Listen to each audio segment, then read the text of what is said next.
Every day, Americans are bombarded with hundreds of messages suggesting that the good life is attainable through the goods life by making lots of money and spending it on products that claim to make us happy, loved, and esteemed. On the news shows, we hear a near constant refrain from economists and politicians about the importance of consumer spending and economic growth. And around $150 billion are spent most years to embed consumer messages in every conceivable space, from TV shows and websites to public bathrooms and escalator handrails. Lately, marketers have even been paying actors to drop sales pitches into conversations in bars and city parks. But commercialization and consumerism also reach deeper, worming their way into people's psyches and encouraging them to organize their lives around higher salaries and owning more stuff. Unfortunately, this can come at a high price for the well-being of both people and the planet. Research consistently shows that the more that people value materialistic aspirations and goals, the lower their happiness and life satisfaction, and the fewer pleasant emotions they experience day to day. Depression, anxiety, and substance abuse also tend to be higher among people who value the aims encouraged by consumer society. Strong materialistic values also influence our social relationships and thereby affect other people's well-being. Scientists have found that materialistic values and pro-social values are like a seesaw.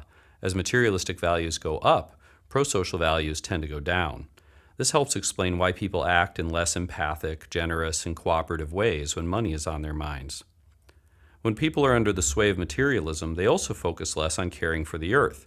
The same type of seesaw is at work here. As materialistic values go up, concern for nature tends to go down.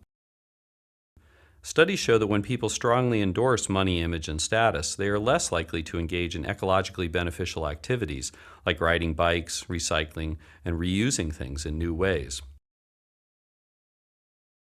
Clearly, if we hope to have a happier, more socially just, and more ecologically sustainable world, then we need to develop ways to diminish the power of materialistic values in our personal lives and in society. Two basic principles for change can help frame the way forward. First, we need to understand what causes people to prioritize materialistic values. For instance, studies show that people focus more on material things when they feel insecure. So instead of buying a new handbag or power tool the next time you've had a blow to your self-esteem, consider a different coping strategy, like spending time with friends or taking a walk outside. Scientists also know that the more that people are exposed to the media, the more they prioritize materialistic values. A couple of ways to diminish the onslaught of consumer messages are to use ad block to hide ads on the internet or to hit mute when commercials play on TV.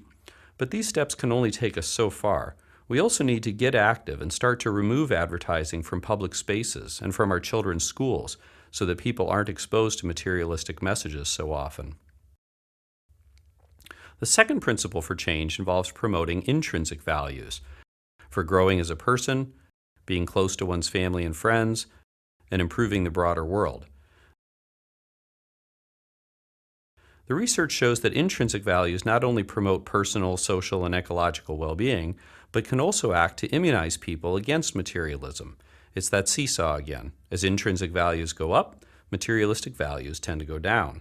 So part of the trick is to build a life that expresses your intrinsic values. That might involve spending more time with people you care about, finding meaningful work, even if it pays less, and taking part in volunteer opportunities for causes you care about. But again, changing our lifestyles is not enough. We also need to advocate for policies that promote intrinsic values. For example, countries like France and Bhutan have recognized that they can't only focus on GDP and other measures of economic growth. Now they are starting to regularly assess citizens' well-being and sense of connection to their communities so as to develop policies that truly encourage these intrinsic values. Similar efforts are underway in some parts of the United States, but they need more support. The grip that consumerism and commercialism have on our world can seem inescapable, and there are certainly powerful forces that push materialistic values on us. But by making changes in our personal lives and by working for broader societal changes, we can break the hold of materialism and be freer to live our intrinsic values.